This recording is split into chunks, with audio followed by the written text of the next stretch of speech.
Hello, and welcome to episode 27 of the Nonsensory Podcast. I'm your host, Joe, and I'm joined, as always, by my co-host, Evan. What up, players?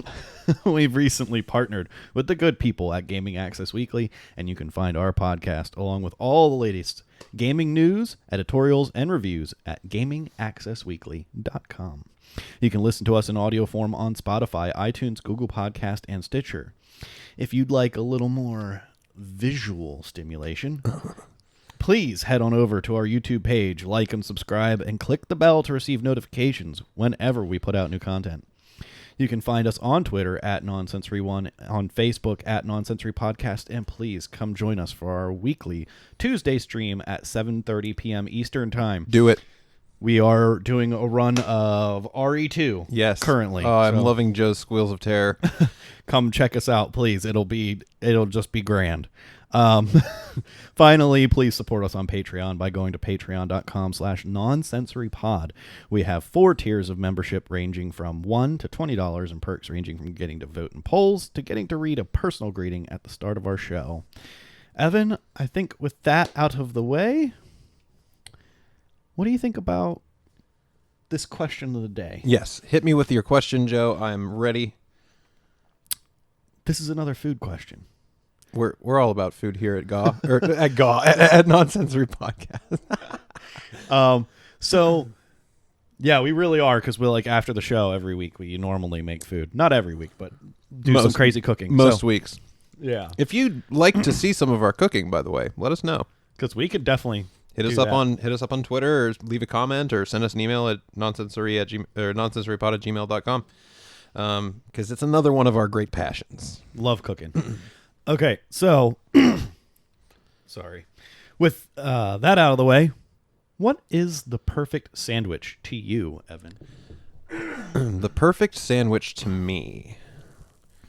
Now, you can take this many ways, because people like to view like perfect in terms of like, you know, like some people love like the whole kitchen sink thrown in there. And some people like simplicity, you know, like to some person, the best sandwich is like ham and cheese, like a grilled cheese sandwich or something like that. It's definitely as interpreted by whoever, you know. What I mean? So perfect is definitely subject to. So for me, I think it would be really easy to go with like a burger, right? Like I love mushroom Swiss burgers, or like jalapeno, like some sort of jalapeno burger or whatever. But I mean, like it feels like it's unfair. Like it feels like the burger has a leg up because it's got the best meat. You know? No, I'll go with it. Because that's. But that is not my answer, though. No. My answer is the Cuban. Oh. Do you know what a Cuban is? Lay out for us the Cuban toppings. Okay. So a Cuban is.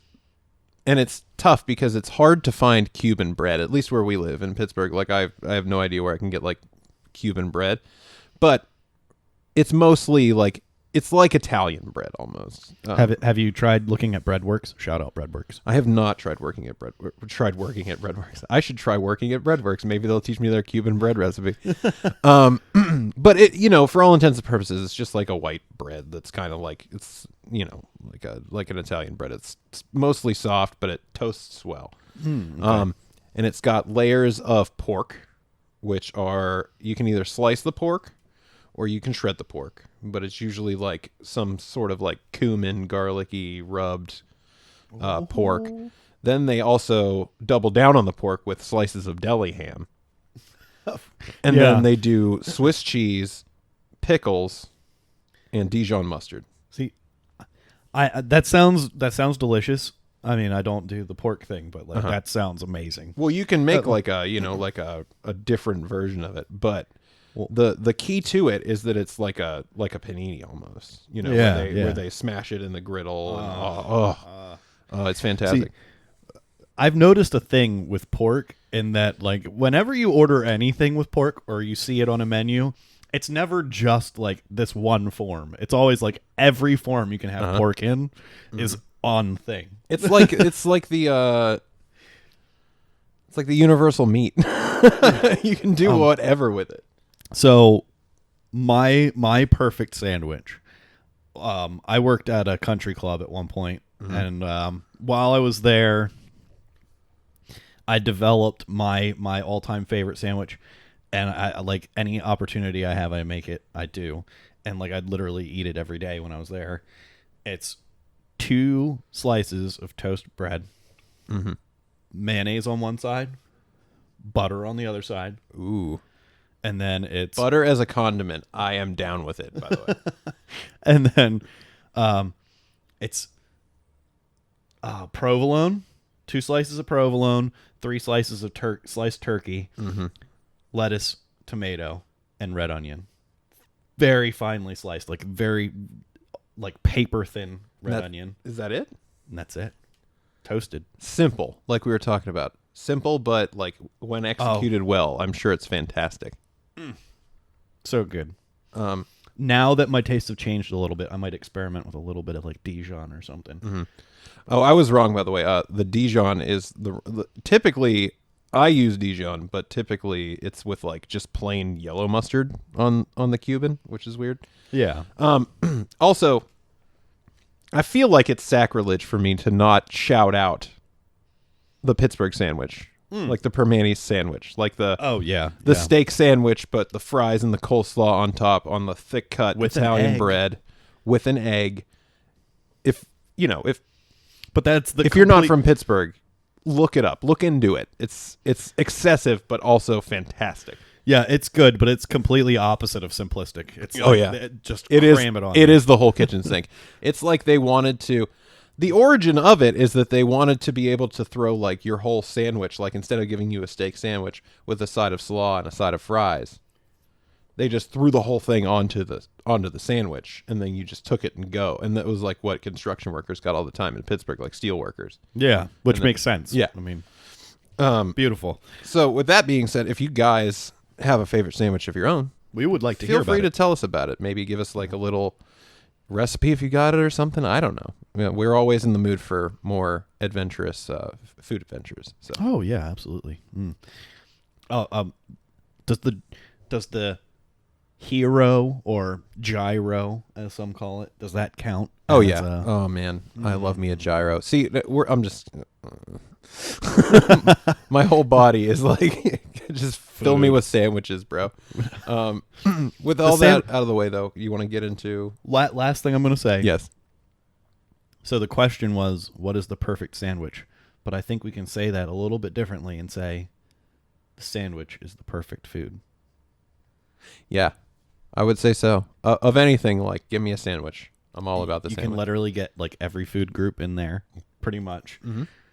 And it's just, I mean, you can make it work for any occasion. You can class it up. You can class it down. I mean, the sandwich is just beautiful. Like a lot of times, I'll just be like, what do I want to have for dinner? And then I'll go to like the store and just buy an entire giant Italian bread loaf and just make like one giant sandwich for us and just cut it up 3 pieces. Bam. Yeah. Good beautiful. to go. Throw salad in there. Awesome. All right. Shall we do this? Yeah, let's get into it. We mentioned our friends at Gaming Access Weekly, and this first article that we have is kind of pulled from them. This is by Adam over at Gaming Access Weekly, and they're sharing the details on when Call of Duty Black Ops Cold War's beta will open up. The Call of Duty Black Ops Cold War will feature the return of Gunsmith from Modern Warfare, with players able to attach 7 options to their weapons along with a wild card for each attachment, giving perks to that attachment. Warzone will be integrated into Call of Duty Black Ops Cold War, along with a new 40-player mode called Fireteam, where 4 teams of 10 fight, which I'm super excited to see what it looks like, because I love big team battles. We can expect field upgrades to return, and a beta will come to the PS4 first and will be offered for digital pre-orders. So Weekend 1 is PS4 exclusive. Early access begins October 8th, open beta begins October 10th, and Weekend 1, which is the PS4 exclusive period, ends October 12th. Weekend 2 is when the beta on PS4, Xbox One, and PC launches. It'll be early access for Xbox and PC on October 15th. The open beta begins October 17th, and the open beta ends October 19th. So if you've pre-ordered the game, you'll get early access to the betas. And the nice thing is that you've just... if the PS4 open beta starts also on the early access the date of the early access for the Xbox and PC version, so you get to kind of take part in it twice, which is pretty awesome. Call of Duty Black Ops Cold War launches for Xbox One, PC, and PS4 this November 13th. It'll also launch for next generation consoles for $10 more. So, if you'd like to check out more from our friends at GOG, just head over to gamingaccessweekly.com. Big shout out to you guys. Love you. Thanks for hosting our podcast. So, you gonna check out the beta, Joe? I just might. I'm down with it. Like, I am mostly, and it doesn't really say what's going to be in the beta, like what modes, but if that fire team is in the beta, I 100% am going to play it, because like I said, I love big team battles, and I like the idea of having 4 teams of 10, because like we already have Warzone, and it's like, you know, however many teams of 4 max, but I like the idea of having like a big squad, you know. I really like the idea of the 4 teams of 40. I just wonder how that really like works. I mean, I feel like it's already hard to get a group of people that actually like want to play well. Yeah, like together, and then you got to get 10 people. Yeah, that was kind of an issue on in like Battlefield for it pretty much still is where you would have like, you know, you'd have like your squad, and you'd have like 4 to 5 people in your squad, but then you'd all be part of like a larger like regiment basically, and like trying to get those people to work together was always kind of a pain. But it'll be interesting to see how it works, what with like modern stuff, like how COD has that like spotting system where you can like tag stuff. So maybe you don't really need to like communicate so much as you just like mark a thing. But then if like 10 people are marking a whole bunch of different stuff on the map at the same time, it could get really confusing. I don't know. It'll be interesting to see what they do to like make it not a big mess. If headsets and communication in those kinds of games was more ubiquitous, it would really it would be a great benefit, because if it weren't for like 5-year-olds, okay, maybe too young, 11-year-olds like just yelling profanities all the time, and like people actually just were like wanting to do well at the game and communicating, it would probably be really, really fun. But I don't think it'll be as fun as it sounds. Yeah, I think that's like a side effect of COD always trying to be like the game where you're like, if you want, you can just get a quick round in, just hop on with your friends or whatever, and just have fun. And like, that's cool. I appreciate that that's a thing for people, but at the same time, you run into a bunch of people that just like completely don't communicate, because it's just like, who cares, whatever. It's just team deathmatch kind of stuff, you know? Yeah. So, you know, it's not like the hardcore. Like when I played Red Orchestra 2, it was like super, like everybody had a headset, everybody communicated, like people would, you know, it felt like you were part of an actual squad, because you'd have to move together or else you'd all die. Yeah. I mean, it's not that I don't appreciate just playing for the sake of playing. It's that it's not fun when you are murdered constantly because the other team is communicating, and you're the only one on your team that's like, I want to do well. Right. Yeah. Yeah, for sure. But I might just check this out. It does sound like a lot of fun, and I want to see what it's about. It's your turn, Joe, and you get to take the biggest news of the week. I do? Oh yeah, it is the coup de grace of the week. I did it. Sorry. After months of speculation and rumors, Microsoft blinks first and confirms the existence of the Series S, along with pricing and release date for Series X and Series S. This is an article. This is taken from an article by Adam Bankhurst at IGN and an article by Ash Parrish from Kotaku. Yes. The Xbox Series S is an all-digital console capable of running games at 1440p at up to 120 FPS and includes a 512GB custom SSD. It will also be the smallest Xbox ever. It will support DirectX ray tracing and 4K upscaling for games. The Series S will have the same 8-core Zen 2 CPU as the Series X, but operates at a slightly slower clock speed. The GPU for the Series S will have 4 teraflops of computer power as opposed to the massive 12.15 teraflops in the Series X, and only comes with 10 gigabytes of RAM compared to 16 in the Series X. The Series S will retail at $299, while the Series X will retail for $499. Both consoles will launch on November 10th. They will be available for pre-orders beginning September 22nd. As we've reported on earlier, an Xbox All Access financing plan will also be available for those who can't shell out $500 all at once. The subscription service grants buyers a new Series S or Series X console access to the Xbox Game Pass and Xbox Live Gold for 24 monthly payments of $24.99 and $34.99, respectively. To go along with that, the Windows Central is reporting that an alleged GameStop leak now suggests that there will be a $219 suggested retail price on the 1 terabyte Xbox storage expansion card, which is the card that you can plug into the back of your Xbox to give you extra storage. Which previously we've talked about, you can plug an external hard drive into it, but if it's not one of these special proprietary drives, you can't play Xbox Series X games off of it. You can only play backwards compatible games off of it. So, with that being said, how do you feel about the price? How do you feel about what's going to be included with the Series S? The Game Pass subscription system that they're trying to do with the monthly payments. Also included in that is you will get free xCloud with Game Pass. Ooh. Starting at September this month at some point. So there's a ton of value there. So what do you think about it, Joe? Is it a purchase you would consider? So, as negative as I have been towards Xbox and Microsoft this whole show, you know, the whole time we've done this podcast,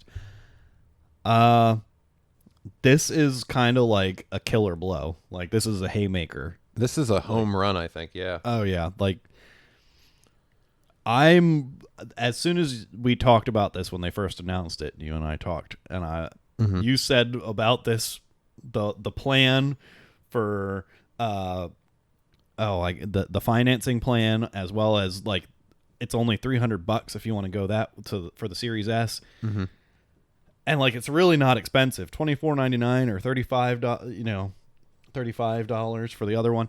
It's like it's so cheap, like. And you get all the benefits. You get Xbox Live Gold and Game Pass and the cloud. It's like you have to. Like, it's like you almost have to. Like, why wouldn't you? I'm going to take this moment to gloat because I was right. And I think I've already taken this moment to gloat before, but I'm going to do it again. In that I've been calling for exactly what they've been talking about with the Series X and Series S having the subscription plan for forever. And I think that they didn't do it for a long time because I don't think that they thought that just the console and Xbox Live was a proper, like, that you were getting enough for your subscription money. But now with that they have Game Pass and xCloud and they can bundle all of those things together for this monthly payment, it seems like such a ridiculous deal when you're on the outside of it. As like, whoa, I can get 100 games and over 100 games, and I can get the ability to play stuff on my phone, and this thing that I was already going to have to pay for anyways, regardless of system, because both systems are charging for online, and the console without having $500 in my pocket. Like, that's crazy. This may be what makes me buy a Series X instead of a PS5. Yeah, and I love the fact that the Series X bundle is only $10 more a month. Yeah. You know, so it's not like astronomically expensive for you to get it. I think that the Series S is like perfectly positioned as a thing where, like, if you didn't have an Xbox before and you wanted to get into the ecosystem but didn't have $500 and you were like, 300 sounds good, you know, and if you don't really care about 4K, it's like 140 or 1440p up to 120 FPS. Like, you know, it's like they're offering you such a smorgasbord of choices here. And it's still beautiful. That's still really beautiful. You know, 1440 at 120 is still really nice. Right. And they're still promising that they're going to do ray tracing and it's going to have 4K upscaling. Yeah. I have no idea how any of that's going to work, by the way. I don't understand how it could possibly run ray tracing that nicely. On Like, I don't. I have a hard time believing that. Yeah, I mean it's barely stronger than a Series X or an Xbox One X, right? Granted, it's a whole new architecture, stuff like that, so they're not really super comparable. But it says 1440p at up to 120 FPS, and what I want to know is like, what are most games going to run at? What does 4K upscaling look like? Am I going to have good frame rate? Like, what's the frame rate going to look like at 4K if I'm going to have upscaling? What is my frame rate going to look like with ray tracing? Because I can guarantee you this box isn't going to give me 1440p at 120 FPS with ray tracing. Like, we need to actually get our hands on this box before we can really say like what the limitations are. There's the train again. The train loves us, by the way. Okay. Have you seen the box, by the way? Okay, yeah. That was nuts. That picture of Spencer with the whole in July having the Series S. It was the S, right? Yeah. On the shelf behind him, and it's like this itty bitty little thing. Mm-hmm. I mean, I'm exaggerating with my hand, but it's like it's small. Yeah, it was really tiny. Like, he had it laying on its side, so it obviously wasn't like as tall as it could be oriented, but it was like half the size of a book is tall in how like thick it is, which is pretty insane. I'll put up a picture in post or whatever, but I'm talking mostly about not just that, but you've seen like the big gray circular part of it? There's like the side of it, and there's just like a big gray speaker looking thing that's been like a huge meme since it was announced. I have no idea what they were thinking with that. Yeah, what is that supposed to be? I did see that. It is the vent, right? It's the vent where all the heat should come out. And I've seen people defending it as like, oh, like I did design and like marketing and stuff like that, and like visual design, and it looks great. And there's I love this voice. There's like you can see how they've decided to make this from like the Series S. Or the Xbox One S has a similar design and stuff like that, where they have a circular vent too. And it's just like, yeah, but they didn't paint it gray. They left it white, to blend in. Otherwise, it just sticks out. It's weird. I mean, you could have done something with a design that made it blend in so that it looked more intentional, not just this spot on the side. Yeah. It's not even completely central. It's like slightly more towards the top. So when it's standing up. Microsoft has made an entire industry with this design that's going to be devoted to like fixing how ugly that cover is. Like, people are going to sell skins. Yeah, like skins for that so that you can cover it with something else. I mean, and you could have like put your green X on the side or something. Yeah. That would have completely made it. No one would have said a word about it. Yeah, it's just like super bizarre. My favorite meme is that it looks like a grill. Yeah. Like a stovetop, like a burner. It does. It totally does. Okay, hold on, because I want to bring us back in. Yes. This $220 1 terabyte storage expansion card. Yeah. That's nuts. Yeah, it's like so much money. It's most of the cost of just the console, like just the 1S console itself. For expansion. And that's kind of what blows my mind about this whole thing, is like they're doing so much right. But then they're making you pay so much for this extra storage. And when the Series X was announced with 1 terabyte, people were like, that's not enough. I have a PC, I have a console, I fill up my 1 terabyte fairly quickly, and I have to like install stuff and uninstall stuff already with 1 terabit. And then they announced the Series S with 512 gigabytes of storage. Yeah. Like, people are still going to have to install games. Install sizes are going to get bigger. Like, what? So basically, like, if you buy the 1S, you basically have to know, eventually I'm going to be buying one of these extra expansion cards. Basically, it's saying, I will eventually put in the other $200 that I'm saving right now. Yeah. And so at that point, like, I don't know who that's supposed to be for, because you could spend that $200, have your more storage, and have the more power, and like who's this system really for? Like, I'm installing Flight Simulator as we speak off of Game Pass, a service that Microsoft is like, yo, you should use it. And it's like 120 gigabytes or 130, 140 gigabytes. Yep. And it's like, okay, so that's nearly half your space that's already. like a third of my space on my Xbox One S hard drive if I get one. Yeah. Like, what? I don't, It's why make it so expensive? And only for a terabyte too. Yeah. Like I have a it's either 2 or 4 terabit hard drive. Now it's a hard drive, but an external for my PS5, for my PS4. Mm-hmm. Getting ahead of myself. And I want to say that only cost like $80. Yeah.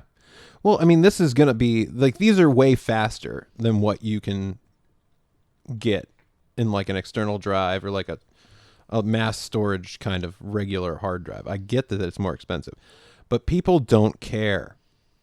People are not going to care that you're getting all this extra speed or whatever. They're going to see $220 for 1 terabit of storage and they're going to go, what? Yeah, exactly. So I maybe Microsoft is hoping that your Series S is more of an xCloud machine, or maybe you're going to play a bunch of older games off of Game Pass or something. That's probably what I'm going to do if I get one. But still, I mean, like, if you're anybody that uses, if you're like somebody that uses your system heavily and you like to have your games installed, you like to download movies and all that stuff, it's going to fill up fast. But I get it. This is their entry level thing. And maybe they're saying like, okay, well, these people aren't exactly power users. The power users will buy the Series X and they'll have the more storage or whatever. So maybe they're thinking that, you know who this hurts? This hurts the kid who's like the 16-year-old kid who gets his first job. He's like washing cars, mowing lawns, going to McDonald's, you know, working the movie theater, trying to make up money so he can buy this machine. yeah. And that's who this hurts. This reminds me a lot of, you remember when they had the Xbox 360 launch and they came out with 360 that had the hard drive attached, and then they came out with the arcade version that had no hard drive? Mm-hmm. And it was like nobody bought the arcade version because it didn't have enough space for like practical usage. Yeah. It kind of reminds me of that, although a little different. I mean, 512 gigabytes isn't, it's not nothing, but yeah, it's still in our day and age of 100 plus gigabyte installs with like Warzone and Flight Simulator and all kinds of stuff. It's basically nothing, just not quite. Yeah, I mean, you can make it work, but I mean, ideally, you don't want to have to like uninstall games, re-download them, juggle all this stuff around. Nobody wants to do that. The other thing, though, that I guess I'm not mentioning though, is that you can, with external storage, download your games to the external storage from like Series X games. You can download to the external storage and have them sitting there to transfer.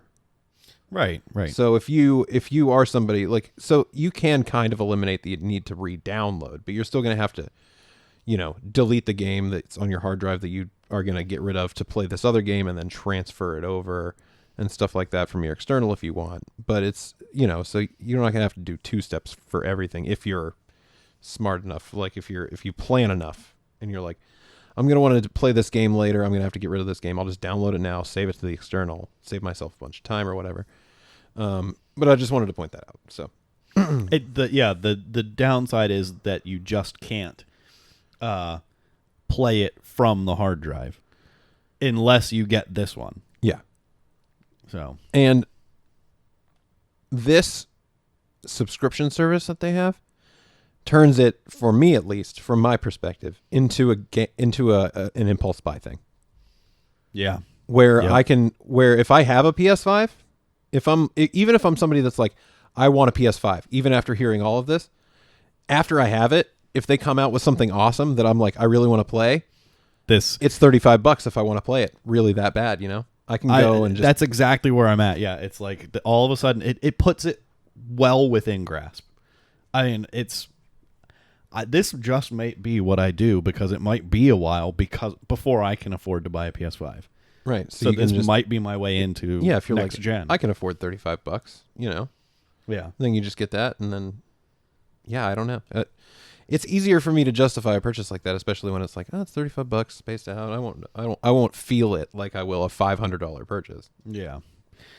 On the other hand, it's kind of bad, but I mean, they're gonna catch a lot of people with this. I guarantee it. Now, I am gonna hold my breath.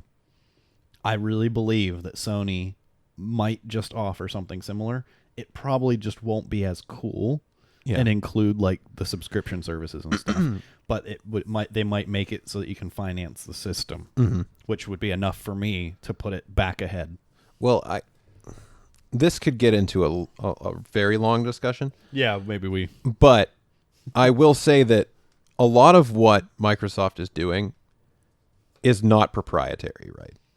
Like like Sony could copy it very easily, absolutely. And they have in the past. Like Microsoft doesn't have a patent on like offering a Game Pass service. Sony could easily just like work out their own thing. It would take them longer because they're behind the wheel at this point.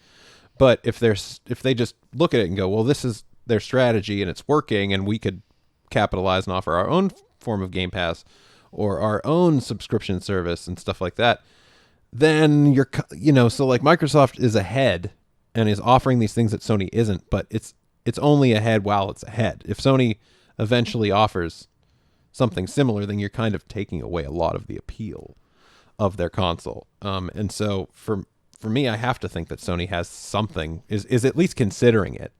I think that's the only reason they haven't like come out and immediately, as soon as Microsoft announced their price, said, okay, yeah, we're ready to announce ours too. Right. I think the only reason they're waiting is because they're trying to figure out how they're going to undercut it. Somehow, you know what I mean? Yeah, my hope is that they do undercut it. I just think that they're really just going to match it. Yeah. What I mean, in terms of undercut the hype is what I meant. Yeah. Okay, moving on. Yeah, EA's EA Play subscription service will be joining the Xbox Game Pass library this holiday, and for no extra cost. This is from an article from neowin.net, but it's been reported everywhere, so this is just the first place I saw it. So a new partnership between Microsoft and Electronic Arts will see the EA Play subscription service join Xbox Game Pass. For those in the dark, EA Play is the newly rebranded subscription service for Electronic Arts, which previously went by EA Access/Origin Access. Quote, we are teaming up with Electronic Arts to provide Xbox Game Pass Ultimate and PC members with an EA Play membership at no additional cost starting this holiday, said Xbox head Phil Spencer.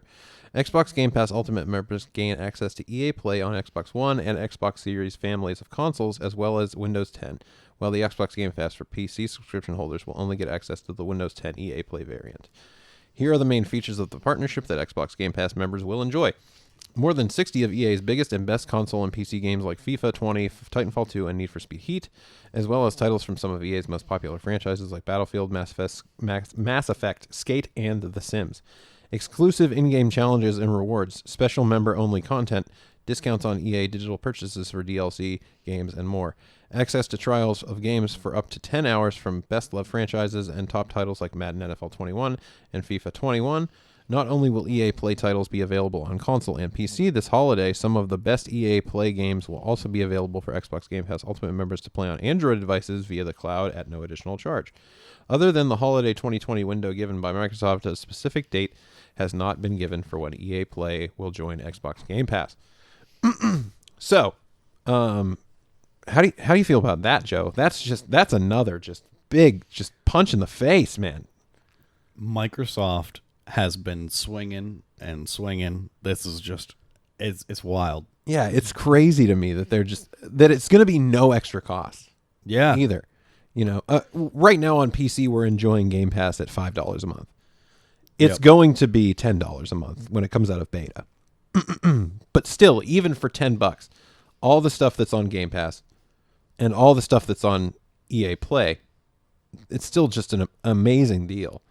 And EA was already charging for their own thing anyways. So that like this is the value that EA thought their stuff was. And if you just bake that into it and you just say like, all right, well, I'll subscribe I'll subtract however much EA was charging for their service from the cost of Game Pass. And it's basically like you're getting one of the services for free almost. Yeah. And this makes me so happy because, like, I want to try out Madden 21, but I don't know if I want to buy it, you know, and like FIFA and stuff like that. I mean, I already have Titanfall 2, so that's not a big draw. But what was the other one? Skate. Oh yeah, Skate. I'm sure there's going to be like Assassin's Creeds that'll be on there. My wife, of course, loves The Sims. I mean, Need for Speeds are all my, you know. This is a pretty sweet deal. Yeah, I don't know what else to say about it. It's not coming till holiday. We don't have an exact date, but I'm excited. And like I was saying, man, Microsoft just keeps offering up all this stuff. Just if you're nobody can talk about like what they're doing is great. It's just a matter of like, do you like the PlayStation exclusives more at this point? Like, they've eliminated everything. It's going to be more powerful. You're going to be able to have more stuff for less money.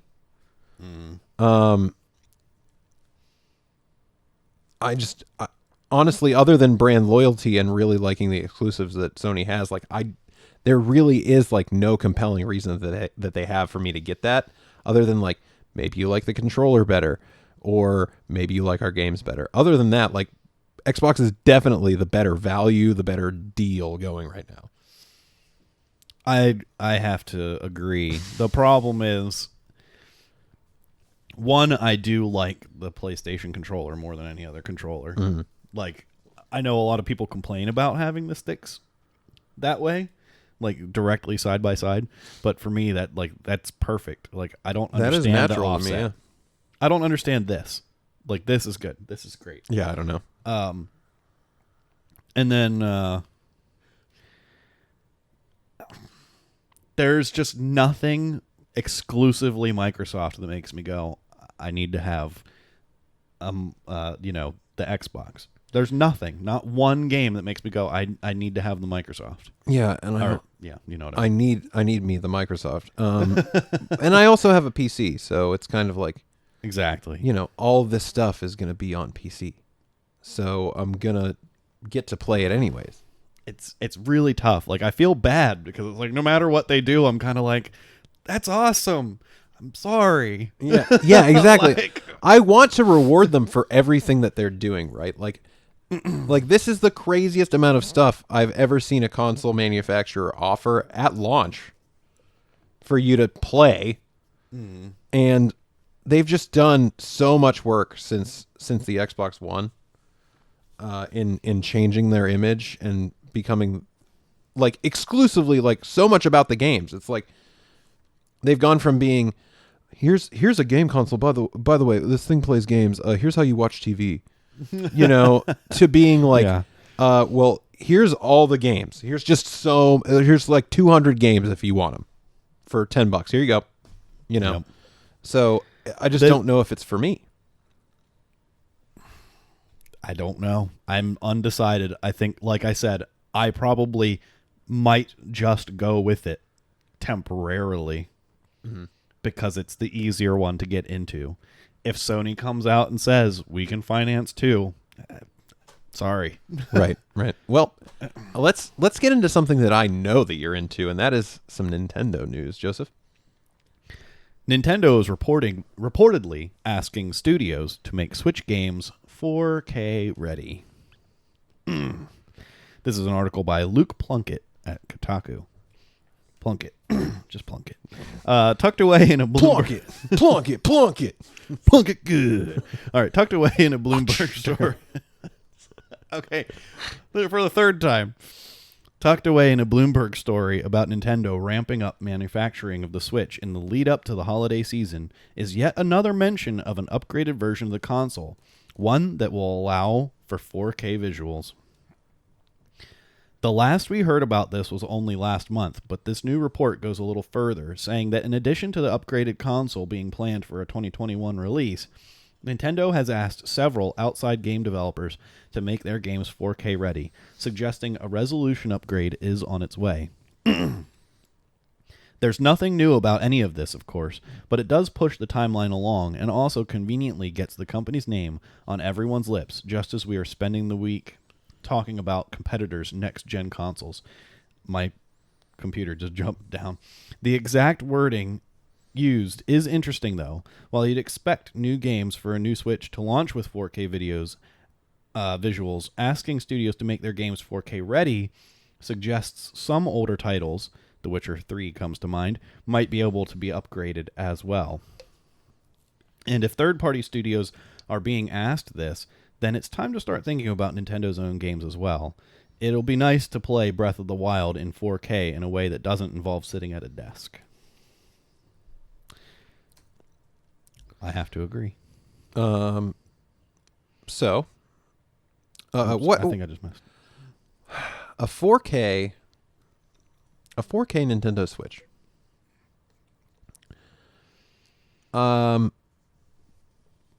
My first reaction has to be that it'll be, in order to keep it cheap, like Nintendo likes to, I think that they'll have to offer it, much like how they have the Switch now, with a lower resolution in handheld mode, and then increased resolution in docking mode.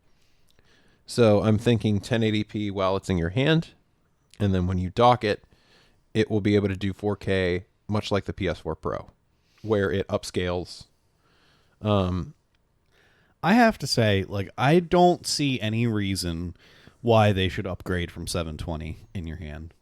I don't. For one, it'll save battery while it's in that mode. Uh-huh. And two, it doesn't. If anyone's honest, it doesn't make much of a difference jumping up from 420 to 1080 on something this small. Right. Yeah. Yeah. It doesn't really matter all that much when it's that small, for sure. But I don't. A 2021 release, I just think, I don't know, man. I just think that it's like they have to keep up with the industry is really it. You know, in terms of like the power that they need their console to have to be able to port stuff. I think that's what that's what's facilitating the upgrade. But what's hurting Nintendo the most right now, in my opinion, is that they have all their great exclusives, which I mean is what has been keeping them alive this whole time. Yeah. And then on top of that, they have like all of the indies. Their marketplace is just, you can play whatever. Like indie wise, it's quite incredible. And now they are getting these ports of these games that people. Now you're gonna mess with me. Get out of here. They're getting ports of these games that are going to other consoles. Like The Witcher 3 and stuff like that. Exactly, and Doom, and yeah, they're coming. But the problem is that people are the frame rate's just awful. You can hardly play. It barely runs these games. So Nintendo's, hearing the criticism and saying, okay, well, we can have those people come over to Switch, but we have to offer them playability. Yeah, exactly. So I think that's really it. Like, if you've got, your competitor talking about like 8K gaming and you're still sticking with like my handheld does 720p, like, and it only goes to 1080 on TV and it's like 20 FPS. Right. Like, yeah, it doesn't look as good comparatively, but I think that most people that are like tuned in understand like the compromises that you have to make, and that you're making those compromises because of the nature of the Switch. Like, the other consoles are saying like 4K, 120 FPS, but they don't, look at how big they are. You can't take them with you, like stuff like that. Like, in order to be able to pick this thing up out of the dock and just take it on the bus with you and play Zelda Breath of the Wild, like, you're going to have to make some compromises. But I think like even indies are going to start taking advantage of the extra power that's on those. Exactly. That's on those, because I think you can make it through. Nintendo made it through a couple years without getting stuff like Doom or, The Witcher or whatever. And they've only recently started to receive those in the last couple years, later into the console's life cycle or whatever. So, I mean, you could get on with just your first party titles and easier to run indies, but as consoles, as the other platforms get more powerful, those indies are still going to use the more powerful stuff as well. So, like you're still going to need to run stuff in a certain way. My favorite sound. You're still going to need to run things at a certain, capacity for these indies to keep up with too.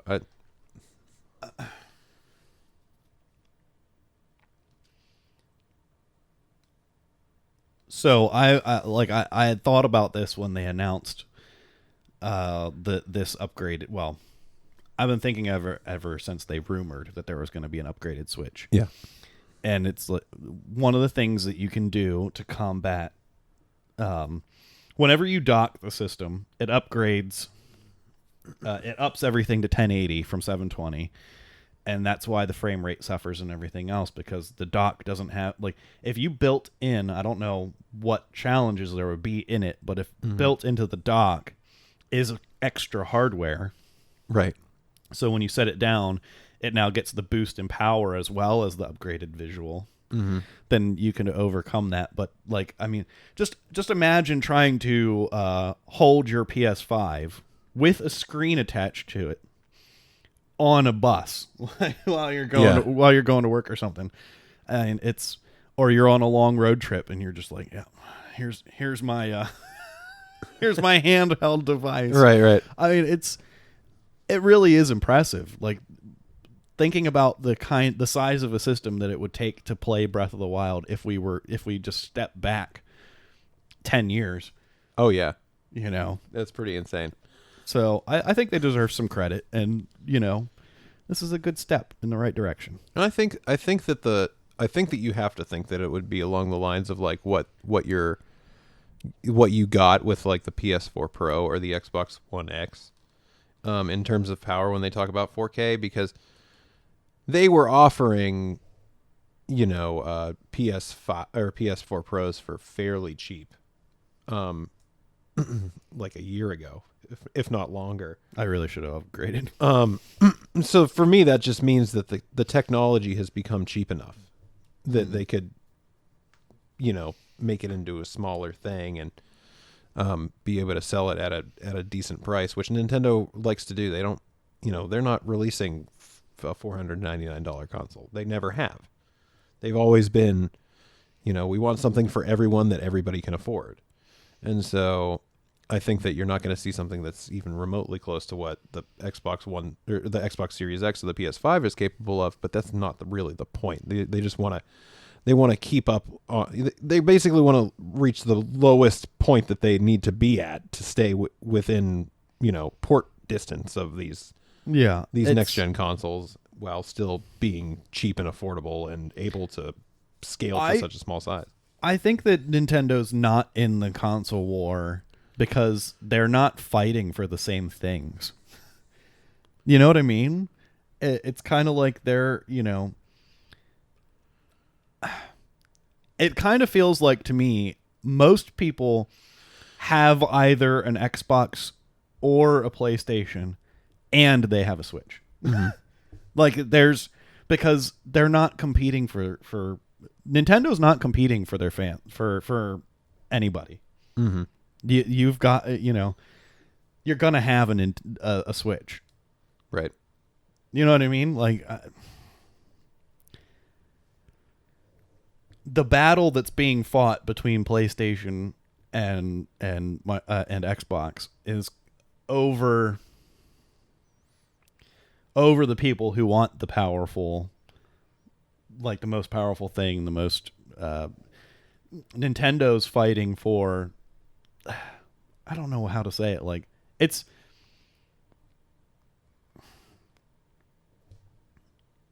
the youth and the family and the just affordability. They're just on another plane. And they've kind of merged their strategies, right? They had a console strategy and then they were a portable strategy. Right. And now it's just both at the same time. Which is brilliant. Because nobody else is competing with them in the handheld space in a meaningful way anyways. Like the Vita and the PSP never really made a dent. So maybe that's kind of part of what I mean, I guess. they're just not competing in the same space. No, they're not. Nintendo has their own space, and they know that, and that's why they're putting out something like that Mario Kart thing, because they used to be a toy manufacturer way back in the day, and now they're still making toys, and like they do Labo and stuff. Like nobody does that stuff because Nintendo's just Nintendo, Yeah. Do you want to read the next one as well? Yeah, because I kind of wrote it. So. Right. Surprise again, says Nintendo, as they drop a Breath of the Wild prequel on us with zero warning. I say again because Nintendo just keeps on just like, oh, surprise! Yep. You heard nothing about this thing that we're doing. Here it is. So, Koei Tecmo's Omega Force team developed Hyrule Warriors: Age of Calamity is a hack-and-slash RPG set at a time of the Great Calamity spoken of much in Breath of the Wild.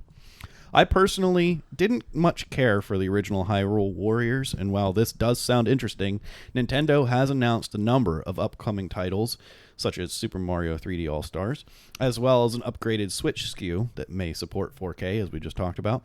And on other fronts, there are the new consoles coming later this year from Sony and Microsoft. With all of that, there is just too much on my plate and too much digging in my wallet to be too concerned about this title. Perhaps for now, I'll content myself with the old Breath of the Wild when I need a Zelda fix until 2 comes out. And that was my little spit. I didn't talk too much about the game, but yeah, I've never been a fan of like the Dynasty Warriors kind of games, and this is basically like that, right? Yeah, it's basically Zelda Dynasty Warriors. Yep. Yeah, all that stuff never felt good to me. I don't know. It always just felt very, very like generic kind of. It's silly because it's just run around with a sword and cut however many enemies you possibly can. Yeah, defeat 10 billion enemies, and it's just like, all right. But it's like the opposite of what Zelda's ever been about. Zelda is like purely substance and narrative. Mm-hmm. And this is like, and it's just run out there and hack things up. Yeah, I thought it made sense whenever they released a Dynasty Warriors Berserk game. Yeah, that makes sense. Because Berserk's just about huge battles and fighting, just like tearing apart demons and stuff like that as guts or whatever, and like that it made it work. But with something like Zelda, it just seems weird. Yeah. So, I mean, I'll reserve my final judgment until I can watch some YouTube and see people play it. Right. For now, I stand by what I say. So this is just there's a few more quick things that we can get through here. Assassin's Creed Valhalla has had its release date moved up to coincide with the Xbox Series X/S launch. This is from Nicole Carpenter at Polygon. Assassin's Creed Valhalla will be released on November 10th, pushed up from its original November 17th release date to align with the launch of Microsoft's Xbox Series X and Series S. Ubisoft tweeted, upgrade from any Xbox One to Xbox Series X at no additional cost. Assassin's Creed Valhalla will also be released on Google Stadia, PlayStation 4, and Windows PC at the same time. Cool. I mean, that's just kind of a PSA, by the way. If you were looking forward to Assassin's Creed, it's now going to be available on November 10th. So you get it an extra week early. So yeah. In more Ubisoft news, they also did their second Ubisoft Forward of the summer, and these are the biggest announcements that we care about anyway from that second Ubisoft Forward. Some of this has been also pulled from an article by Sham Gartenberg at The Verge. Ubisoft finally revealed more information on the upcoming Immortals Phoenix Rising, previously known as Gods and Monsters, showing off the Greek mythology-inspired world and the gameplay that looks heavily inspired by Nintendo's The Legend of Zelda Breath of the Wild. It'll be out on December 3rd on Switch, Xbox One, PlayStation 4, PC, and Stadia. And what they haven't said is that it's been delayed 1 billion times. The 2003 classic Prince of Persia: The Sands of Time is getting a new remake in 2021 for the Xbox One, PlayStation 4, and PC. Ubisoft says that it's rebuilt the game from the ground up in its modern Anvil engine, and that the remake will feature improved combat and camera controls. It'll be out on January 21st. I'm so excited about this. I love Prince of Persia. Yes. I cannot wait. It's been too long. A very long time. This has been a dormant property for many, many years. After being dormant for decades before they remade them before. So No, it was dormant forever. Then they remade it. Then it was dormant forever. Then they made a movie, and then it's been sitting again. Yeah. So. Ubisoft is taking extreme sports to an even bigger online audience with Riders Republic, a massive multiplayer game from the creators of Steep, focused on all kinds of adrenaline-pumping activities, including biking, wingsuiting, skiing, snowboarding, and more. The company promises huge maps based on actual GPS data from U.S. national parks and the ability to race against 50 opponents at once. It'll launch on February 25th, 2021 for PlayStation 4, PlayStation 5, Xbox One, Xbox Series X/S, Google Stadia, and PC. The adaptation of Brian Lee O'Malley's iconic comic book series is returning for a decade after its release and still unplanned removal from various digital storefronts. This is for Scott Pilgrim versus the World, by the way. Ooh. It'll be out this holiday season for Switch, Xbox One, PlayStation 4, PC, and Stadia. It'll include bonus Knives, Chow, and Wallace Wells character add-ons, and the return of the extremely good chiptune soundtrack from Anamanaguchi. Ubisoft's popular esports shooter is making the jump to the PlayStation 5 with Rainbow Six Siege, and the Series X as well. The company promises that it'll support up to 4K 120 FPS by the end of the year, with free next-gen upgrades for existing PS4 and Xbox One owners. The company also announced a new country-based Rainbow Six Siege World Cup competition and a new season of content based around Splinter Cell's Sam Fisher. So that's everything from Ubisoft forward. Pardon. And since they're a French company, I have to say Ubisoft forward. Pardon. So I just want to quickly say that Sands of Time, Prince of Persia, Sands of Time, the movie with Jake Gyllenhaal, 2010, which I didn't realize it had already been 10 years since. It really? That was 10 years ago? Yeah. Oh man, that makes me feel so bad. Holy crap, it seems like it was like just a couple years ago, like 3-4 years ago. No. Oh. Yeah, but it was actually really good. It was a pretty decent movie, I thought.